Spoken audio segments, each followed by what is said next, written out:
அனைவருக்குமே வணக்கம். சற்று முன் கிடைத்திருக்கக்கூடிய ஒரு மிக மிக முக்கியமான செய்தி ஒன்று வெளியாகி உள்ளது. சற்று முன் மூட்டை மூட்டையாக சிக்கிய பணம், ஸ்டாலினை தூக்கிய பறக்கும் படை, இது மாதிரி பார்த்தீங்கன்னா செய்திகள் வெளியே இருக்குது.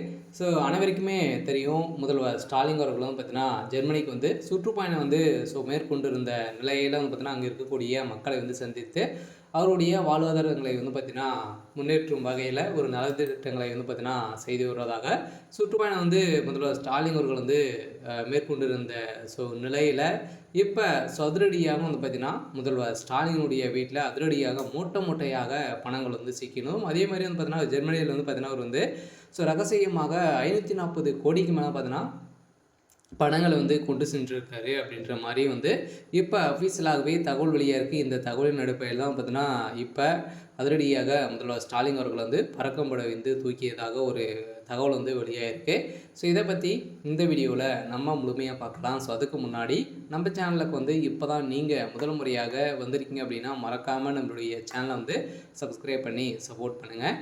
வாங்க வீடியோக்குள்ளே போகலாம். பார்த்தீங்கன்னா இப்போ வருகின்ற சட்டமன்ற தேர்தலுக்காக அயராமல் பார்த்தீங்கன்னா அனைத்து கட்சிகளும் உழைத்திருக்கக்கூடிய நிலையில் இப்போ அதிரடியாக முதல்வர் ஸ்டாலினுடைய வீட்டில் திடீர்னு பார்த்தீங்கன்னா ரெய்டுகள் நடந்தது. ஏற்கனவே அனைவருக்குமே தெரியும், அமைச்சர் துரைமுருகனுடைய வீட்டில் அதிரடியாக ரெய்டுகள் நடந்து இப்போ பார்த்தீங்கன்னா அவருடைய சொத்துக்கள் அனைத்துமே முடக்கப்பட போகிறதாகவும் ஒரு தகவல் வெளியாக இருக்குது.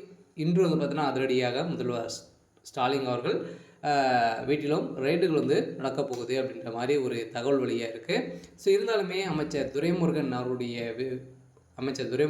பார்த்தீங்கன்னா அதிரடியாக கைது செய்ய போகிறதாக பார்த்தீங்கன்னா தகவல் வெளியாக இருக்குது. அதெல்லாம் கட்டாயம் இன்னும் ஒரு சில தினங்களிலும் பார்த்தீங்கன்னா அமைச்சர் துரைமுருகனுடைய சொத்துக்கள் அதே மாதிரி அவரும் கைது செய்யப்பட போகிறாரு. இதைத் தொடர்ந்து தான் இப்போ முதல்வர் ஸ்டாலினுடைய வீட்டிலும் ரெய்டு நடந்தது. இந்த ரெய்டின் அடிப்படையில் முதல்வர் ஸ்டாலினுடைய கதை ஒட்டுமொத்தமாக முடித்திருக்காங்க. சொல்ல பார்த்தீங்கன்னா ஏற்கனவே திமுகவை ஒழிக்கும் விதத்தில் பார்த்தீங்கன்னா பாஜக செயல்பட்டு வருவதாக குற்றச்சாட்டுகள் இருந்தாலுமே அமலாக்கத்துறை பார்த்தீங்கன்னா அதிரடியாக வருகின்ற சட்டமன்ற தேர்தலுக்காக ஆளுங்கட்சியாக இருக்கக்கூடிய திமுகவுக்கு ஒரு கெச்சு போடக்கூடிய நிலையில் தான் இருக்குது. இதன் அடிப்படையில் தான் அமைச்சர் துரைமுருகன் வீட்டில் அதிரடியாக ரைடு. அதே மாதிரி அவர் ஏற்கனவே சொத்து குவிப்பு வழக்கில் சிக்கிய நிலையில் அவருடைய வழக்கில் நீதிமன்றம் இறுதி தீர்ப்பு வழங்கியிருக்காங்க.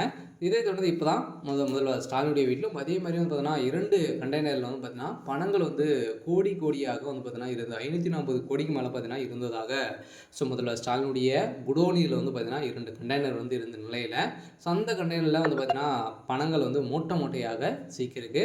இதனால் இப்போ தான் இப்போ முதல்வர் ஸ்டாலின் அவர்களுக்கு ஒரு மிகப்பெரிய கேள்விக்குறியாகவே வந்திருக்கு. இருந்தாலுமே என்ன நடக்க போகுது அப்படின்றத வெயிட் பண்ணி பார்க்கலாம்.